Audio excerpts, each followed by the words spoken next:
Assalamualaikum warahmatullahi wabarakatuh.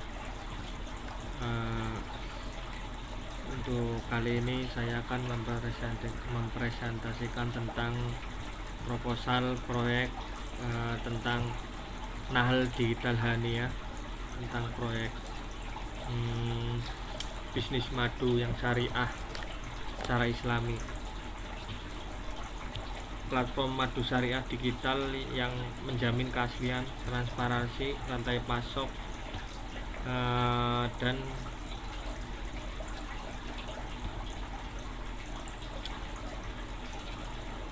dan kesejahteraan peternak lokal melalui traceability dan edukasi. Selanjutnya latar belakang masalah yaitu kepercayaan konsumen. Maraknya madu palsu atau madu oplosan saat ini menimbulkan keraguan bagi konsumen ya, yang konsumen madu untuk saat ini.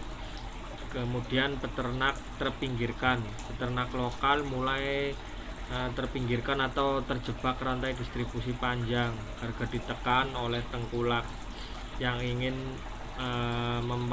memanfaatkan situasi ini. Yang ketiganya kesenjangan ekonomi atau ketimpangan antara harga beli peternak dan harga beli tengkulak. Next, untuk landasan syariahnya yaitu Al-Quran surat An-Nahl ayat 68 sampai 69 yang artinya madu sebagai minuman atau obat yang bermanfaat bagi manusia, dan hadisnya hadis Rasulullah menganjurkan penggunaan madu sebagai bagian dari tibu nabawi. Selanjutnya kaidah muamalah, hindari goror dan tadlis, solusi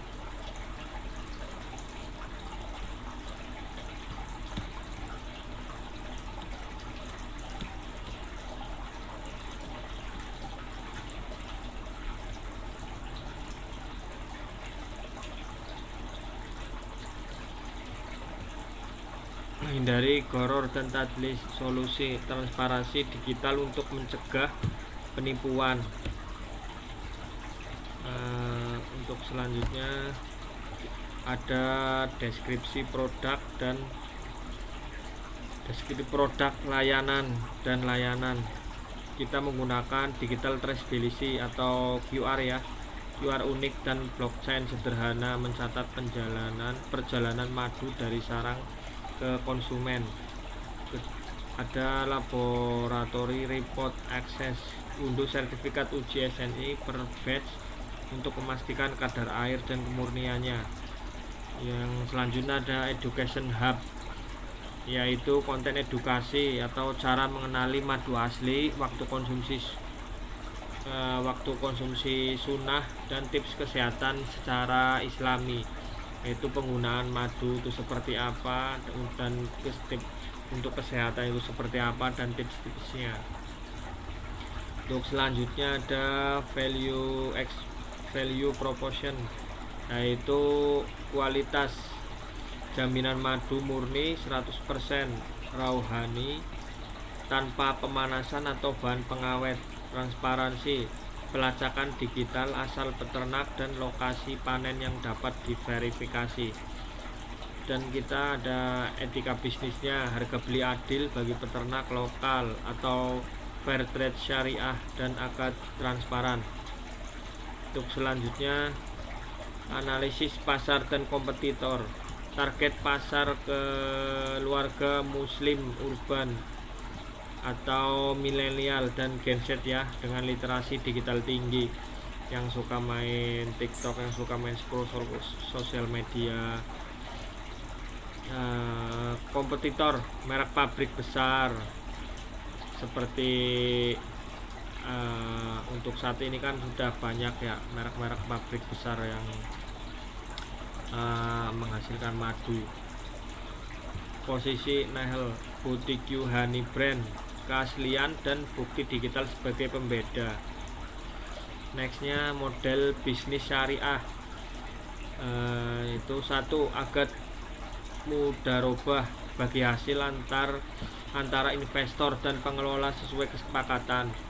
Yang kedua, agak kemitraan kerjasama peternak, pembinaan teknis dan jaminan pembelian off-taker dengan harga lebih baik.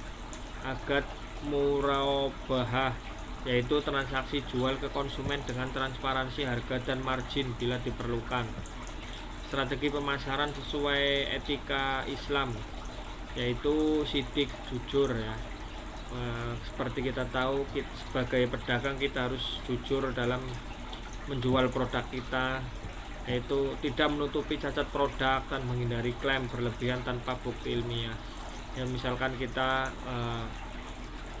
kalau misalkan ada cacat produk madu yang ada, kan saat ini kan banyak madu-madu yang ada bahan pengawetnya, ada yang dicampur gula, itu kita menghindari itu ya. Terus yang kedua, kita ada amanah, yaitu menjamin barang sampai sesuai kualitas yang dijanjikan dalam aplikasi. Ya, kita menjual barang itu dengan sesuai aplikasinya ya. Jadi kita nggak menjual ibaratnya kucing dalam karung. Itu istilah-istilahnya lah ya. Terus kemudian ada tablik, komunikasi nilai kebaikan madu lewat konten edukatif. Selanjutnya ada fatona, atau memanfaatkan teknologi digital untuk efisiensi dan kenyamanan pelanggan. Rencana operasional dan tim kurasi peternak ya, antara Pulau Jawa, Sumatera, dan Nusa Tenggara Timur. Pengujian lab pihak ketiga, pengemasan standar pangan, QR labeling, distribusi pusat, logistik. Struktur timnya ya ada CEO and Strategic Director, Syariah dan Partnership Manager, Operation dan Quality Control Manager, ada IT dan Digital Marketing Specialist. Proyeksi resiko, timeline dan kesimpulan. Proyeksi keuangan kita untuk modal awal ya, kita butuh di angka 50 juta, karena angka ya untuk minimal itu modal awal dari 50 juta itu untuk MVP, untuk legalitas halal dari badan, untuk mendaftarkan produk kita ke badan BPOM, untuk menjaga ya stoknya ya minimal 500 lah, sama BEP diproyeksikan bulan ke-8. Untuk dampak sosialnya ada peningkatan pendapatan peternak senilai 20-30% dan penciptaan lapangan kerja lokal, kurir dan gudang. Resiko dan mitigasi, pasokan jaringan peternak, lintas keamanan, lintas pulau, keamanan data, cloud hosting dan enkripsi, kerusakan pengiriman, kemasan, premium plus asuransi.